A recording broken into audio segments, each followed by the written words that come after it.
Hello everyone. Maximilian distribution of speed in ideal gas में हम numerical कर रहे हैं।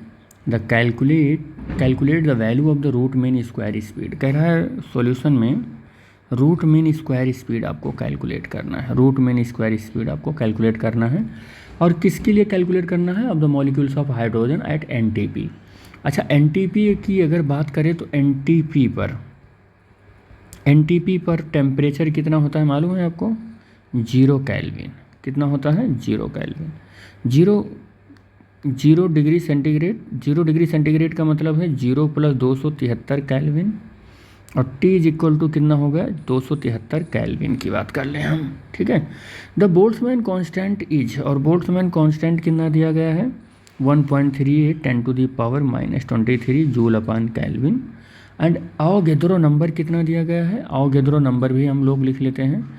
आवोगैड्रो नंबर दिया गया है 6 × 10⁻23 किलोग्राम में इतने पार्टिकल हैं।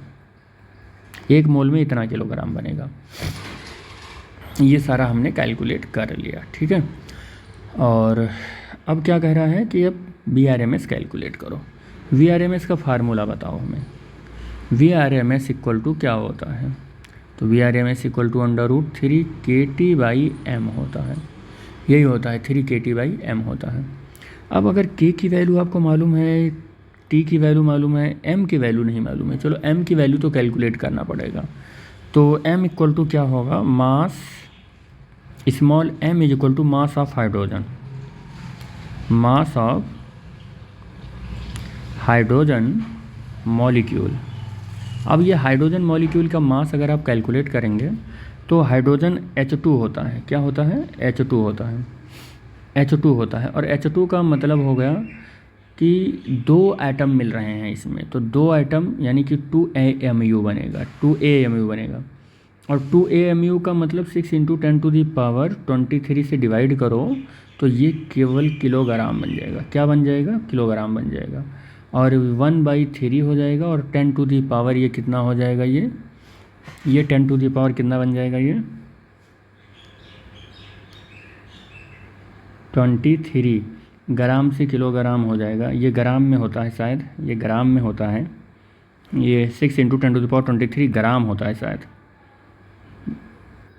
हाँ ठीक है, ठीक। ये जो है ना, ये 26 है। किलोग्राम में अगर लिखा है ये 26 हो जाएगा। और मेरे ख्याल से हाँ ठीक, ये 26 हो जाएगा, 26 हो जाएगा और ऊपर जाएगा तो ये -26 हो जाएगा, ठीक है। -26 और ये किलोग्राम हो जाएगा, ठीक। अब इसको सॉल्व करते हैं हम लोग। अब अगर हम इसको सॉल्व करते हैं और VRMS के फार्मूले में रखते हैं तो VRMS इज इक्वल टू √ और 3 K की वैल्यू 1.38 10⁻23 और क्या हो जाएगा?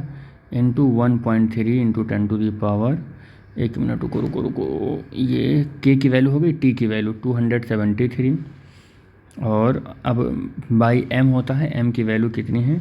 1/3 × 10⁻26 -26। सॉल्व करो तो सॉल्व करोगे तो VRMS कितना आ जाएगा? तो VRMS की जो वैल्यू है वो आ जाएगी, इसको आफ्टर सॉल्विंग ये आ जाएगी 1838 मीटर पर सेकंड। ये इसका आंसर आ जाएगा, ठीक है।